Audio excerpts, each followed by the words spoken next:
And what about for us more ambitious do-gooders that really want to leave a big impact? Like if you want to swing for the fences, you want to gather your friends, you want to start some some company or do something. What are some really big ideas that you have for us? Yeah, I mean the two Whatever you got. biggest. Yeah, I'll give you the two biggest, both of Yeah. which like are the reason that I spend my time doing VC as well as work on the philanthropy side. So, idea number one, a technology that really does move the needle, a real, truly novel technology that really moves the needle in some way that's important. Maybe it's environmentally, socially, animal welfare, et cetera.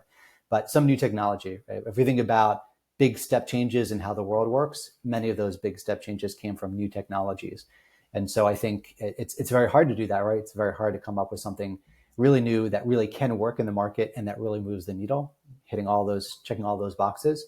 Right. But if you can, that's a way to do it, right? Think of over time the value that electric cars will have versus gasoline powered cars, solar and wind versus burning coal, et cetera.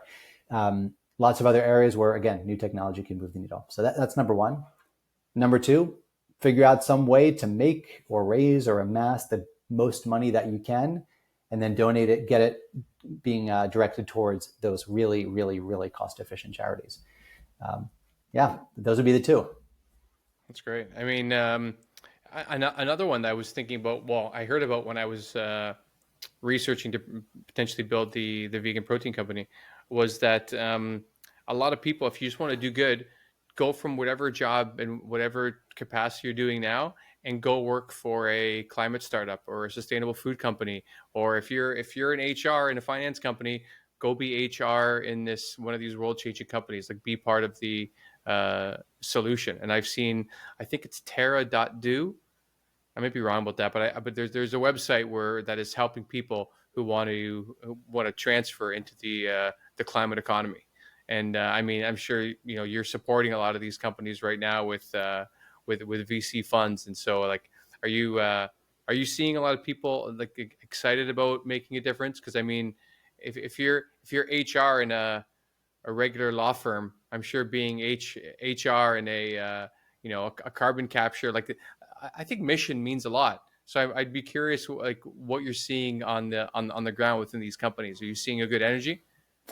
So I'd say that yes, definitely seeing lots of people that want to do exactly what you described, that want to go to work at startups or companies that have that positive impact. I would say that in this example, there's a very big difference between what is personally enjoyable and what actually adds positive impact. So let's say I'm an HR manager at a generic law firm. It's fine. It's okay. It doesn't have like a specific great impact on the world. Really care about the climate. There's a cool climate related startup that's doing great things. That's hiring for an HR manager. I think about, okay, should I join them? Maybe I do.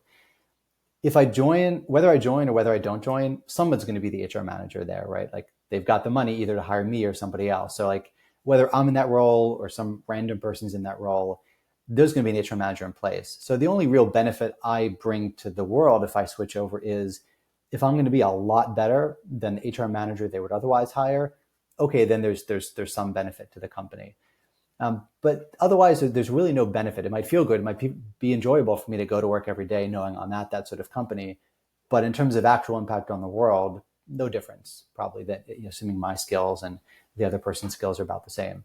So I think like one thing to keep in mind for people that want to ambitiously do something really good is make sure that you're not simply taking the place of somebody else who would otherwise be doing exactly the same thing, that you're not replaceable. Because if you are, it might feel good, but there's pretty low impact. So doing something that is, generally speaking, like not replaceable, like if you don't do it, no one else is going to do it. Like if I don't start a company developing this novel technology, no one else is doing it, at least not in the short term, like maybe 5 years from now, 10 years from now on the other side of the world. But it's a new thing. It's a 0 to 1 in the words of Peter Thiel. If I'm not moving X amount of money into this effective charity, then at least for that X amount of money, no one else is going to move it. Doing those things where you are not interchangeable with someone else and not replaceable, that is, I think, a way to have a much bigger impact, as again, distinct from what feels personally enjoyable to do. Sure. I mean, the ideal is to do something that someone isn't doing to kind of add to the collective sum. But like, I don't know. I think that advice kind of goes against your book a little bit Because if someone just wants to do something small and they want to move from, let's say, a giant, mm, you know, um, finance company or whatever, or like something where they're just grinding their gears and they're unmotivated. I think doing something and going to work for something you believe in is better than not. Because I think once you're in that environment, I think you get the idea of like you're surrounded with a lot of people that are doing mission, that are really on the verge of maybe changing the world in one way or another. And I think that could get them started on doing something bigger. So I would say Yeah. like the smaller thing, because if maybe there's someone listening to this and they want to go work for a tech startup, and from what you just said, they'd be like, oh well, someone else will be VP of that company, so I'll just stay here running this dry cleaner.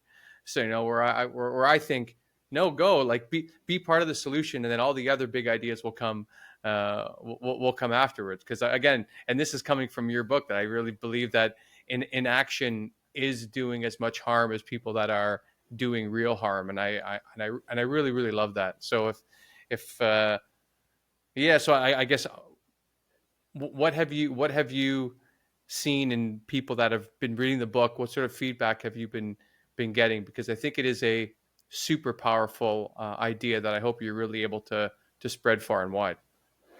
Yeah, and on the point you mentioned, fair point that one could do something like take a job at this climate startup that doesn't have a huge, really significant impact in the first instance, but is a getting feet wet, helping one start to learn, and from there gives one the on ramp to do really big impact things in the future. Yeah, I totally agree with that point. And if one keeps that in mind and views it as like, okay, I'm going to go in, I'm going to learn about this, I'm going to learn about the sector, and then from Yeah. there, I'm going to, once I've learned it and I'm connected into the sector, then I'm going to figure out how I can have a really big impact. Totally makes sense. Yep, definitely makes sense as a move. In terms of feedback on the book, so I would say that it's still fairly early. The book came out a month ago, so still starting to, in the, I guess, earlier stages of hearing feedback from folks. But Hmm. I would say that there's certainly some of the folks that have read it that seem to have really enjoyed it and found it very motivational and inspiring for them. A couple others that have found the message definitely challenging, it sort of asks for a lot and encourages a lot, which is the goal. It's certainly the Yeah. goal is to like really prompt thought. But it's been positive. I mean, I certainly have saved a number of the screenshotted a number of the emails and messages from folks that read it and felt really inspired and felt it really resonated and made them want to do new things to have a bigger impact on the world. So, it's all anecdotal. It's the things I'm getting directly, but yeah, it's been positive so far, and hopefully, as more people pick up the book in the months ahead, that will continue. Yeah, I would even reckon a guess that the people that have a problem or some negative stuff coming up when they read it, I think that's probably will probably be even bigger impact than the people that are motivated. Because sometimes when you stir something up in somebody, Yeah. those little critters don't go to sleep very easily.